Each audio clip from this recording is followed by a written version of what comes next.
Itu dia tadi debat terkait dengan IKN. Saya langsung tanya ke Mas Ismail Bahtiar, Timnas Anies Muhaimin. Gimana Mas, kemarin dukung, masih ada di dalam pemerintahan, terus tiba-tiba nolak tuh IKN. Jadi begini Mbak, Gus Muhaimin konteks ketika hadir melakukan peresmian itu telah diyakinkan oleh Presiden bahwa ada investor asing. Oh gitu. Ternyata setelah berjalan makin kesini investor itu nggak ada yang datang. Tadi juga saya sempat googling karena saya penasaran apakah benar ya investor asing itu masuk. Setelah saya googling ternyata yang muncul pernyataan Presiden Jokowi bahwa sampai hari ini kita masih kesulitan mendapatkan investor asing masuk ke IKN. Dampaknya apa? Inilah yang kita kritisi bahwa jangan sampai APBN dipakai untuk pembiayaan ke sana. Sementara masih banyak tugas-tugas yang lain. Kita mau ada prinsip kesetaraan, kita mau ada prinsip keadilan, kita mau ada prinsip ikut membangun yang kecil-kecil. Jangan karena proyek ambisius ini akhirnya yang dikorbankan adalah APBN kita. Itu sebenarnya titik kritisnya. Baik, saya ke Mbak Putri dari TKN Prabowo Gibran. Anda diapit oleh dua paslon. Jawaban Anda? Ya, sebenarnya kan kita juga dari awal sudah mengetahui gitu bahwa progres IKN ini terus dilaporkan oleh Bapak Presiden beserta menteri-menterinya sangat transparan. Kemarin beliau juga sempat mengunjungi IKN dan di situ beliau melaporkan progresnya sudah 40%. Dan infrastruktur dasar yang di situ dibangun bukan hanya bermanfaat untuk pemerintahan, tapi ada juga untuk sektor pendidikan, ada juga untuk sektor kesehatan. Dan inilah yang tadi Mas Gibran bilang untuk memeratakan pembangunan, di mana sejak Pak Jokowi menjabat kita bisa melihat pemerataan pembangunan di luar Pulau Jawa itu sampai dengan 53%. Jadi kalau tadi Mas Ismail bilang kenapa tidak dipakai untuk hal-hal yang lebih bermanfaat, justru kita mau dengar hal-hal apa sih yang lebih bermanfaat buat paslon 01 ini sampai pembangunan infrastruktur dasar di kota seperti IKN itu tidak terlalu penting. Jadi dibilang tadi sama Mas Ismail seperti itu. Sebelum saya ke soal paslon, bentar dulu Mas, saya mau tanya, tapi sebenarnya ada nggak udah investor yang masuk?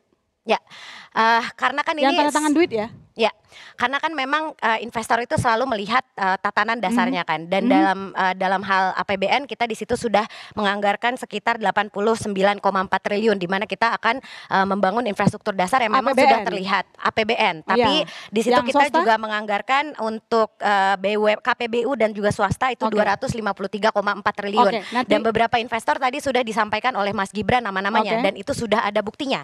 Jadi tentu ini akan menarik investor luar untuk masuk, apalagi setelah ada pemilu 2024 di mana kondisi politik kita sudah stabil dan mereka melihat bahwa IKN ini akan menjadi sesuatu yang bisa mengangkat Indonesia menjadi negara yang lebih maju. Baik, saya ke TPN Ganjar Mahfud, Mas Arifin, Anda bagaimana? Tadi memang ditegaskan oleh Pak Mahfud bahwa ya dia tadi belum ada yang tanda tangan proyek. Jadi sebenarnya penekanannya Pak Mahfud dari awal itu kan bagaimana ketika nanti kita memiliki pemimpin itu bisa memastikan yang namanya distribution of wealth. Makanya Pak Mahfud tadi mengutip salah satu ayat, ya jangan harta itu berputar di golongan bainal agniya minkum gitu. Jangan berputar di golongan kaya antar kamu saja. Nah, maka ketika penyedotan APBN itu kemudian menjadi stimulus satu-satunya, karena kita semuanya tunggu. Kita dulu dengar MBS mau masuk, tetapi sekarang Arab Saudi punya NEOM. Dia juga punya mega infrastruktur yang juga harus dikejar, kemudian SoftBank dan lain sebagainya. Nah, sekarang memang kalau kita lihat bahwa investor yang hadir sekarang komitmennya sudah bertanda tangan, tetapi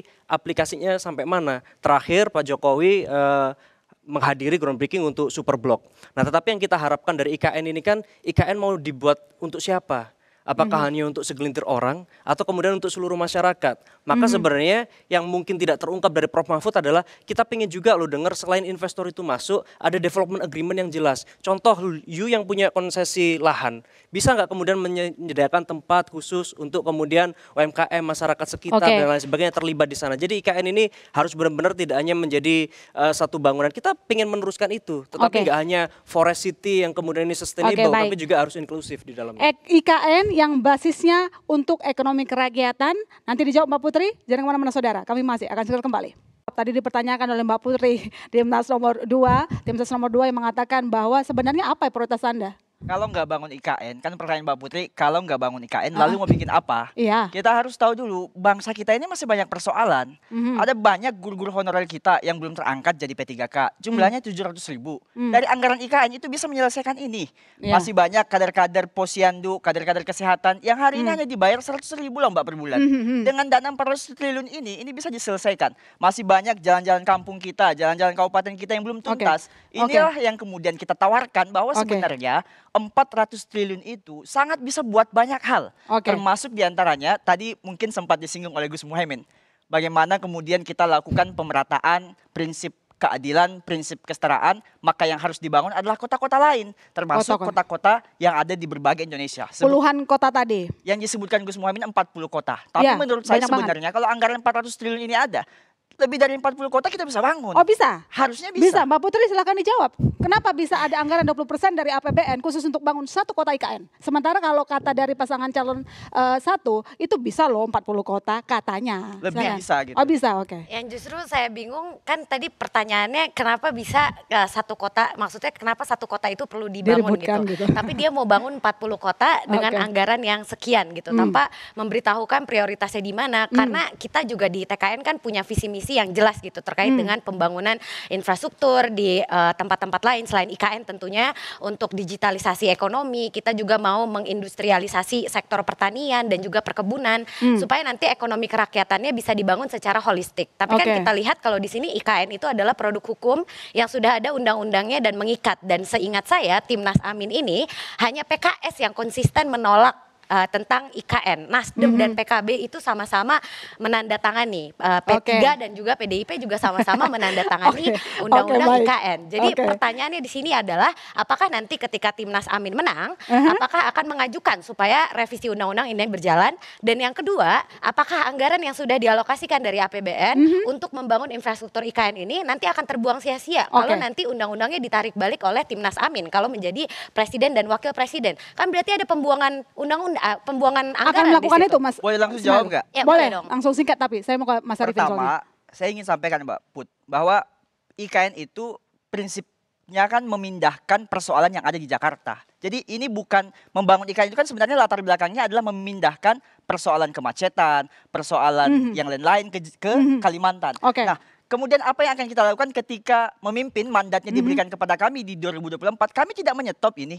Yang kami lakukan adalah menjadikan ini sebagai prioritas nomor sekian karena masih banyak skala prioritas yang lain. berubah begitu. Ya, itu tadi yang disampaikan. Saya ke Mas Arifin, jawabannya Anda di mana sih sikapnya sebenarnya? Satu, gini, kita harus melihat IKN juga bisa jadi strategi. Kan kita selalu ngomong bahwa Pak Ganjar juga ke sana. IKN ini harus jadi strategi bagaimana kita menarik direct investment. Karena kalau kita lihat ICOR kita angkanya dinilai 7. Orang sekarang lebih nyaman untuk kemudian spending di pasar modal. Pasar modal kita market cap-nya total mungkin sekitar 7.000 triliun.